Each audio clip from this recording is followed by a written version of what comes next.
You referenced a number of scientific studies, which I noticed were fairly new in terms of this relationship between hair follicles, their growth phases, and cellular senescence.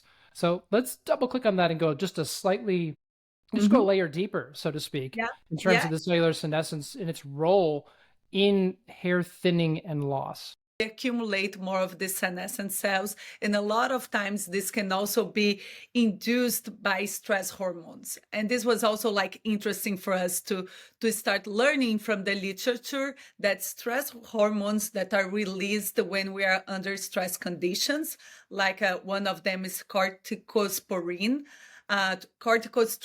sorry, CRH. Those hormones that we release when we are undergoing stress periods of time, they can induce cellular senescence on hair follicle cells.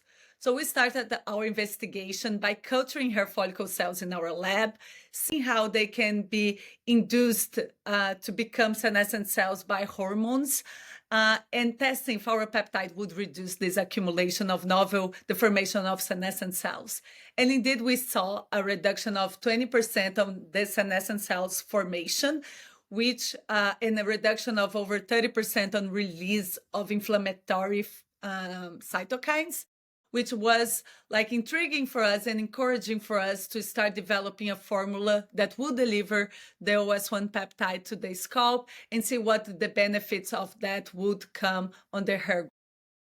Right. Okay. And so I've been to your laboratory, and it's very impressive. It's very fun to go. In fact, I brought my son along, and he had lots of beautiful questions, and there was so much science happening there. And clearly, this is where you've done the work you've just mentioned. So, in terms of those in-house analyses that you did as the preliminary work for this, were you looking specifically at scalp tissue or at hair follicles directly in the laboratory? Yeah, so we used two models. One of them is hair follicle cells that are isolated from the hair follicle. So you have dermal papilla fibroblast, and you have another cell that the name is more complicated, but the acronym is ORSCs. So these are the cells that stays around the hair follicle, and they are responsible to producing the hair. So we tested on cells that were isolated from hair follicle, and you can purchase these from different companies. And then we induced cellular senescence on those cells.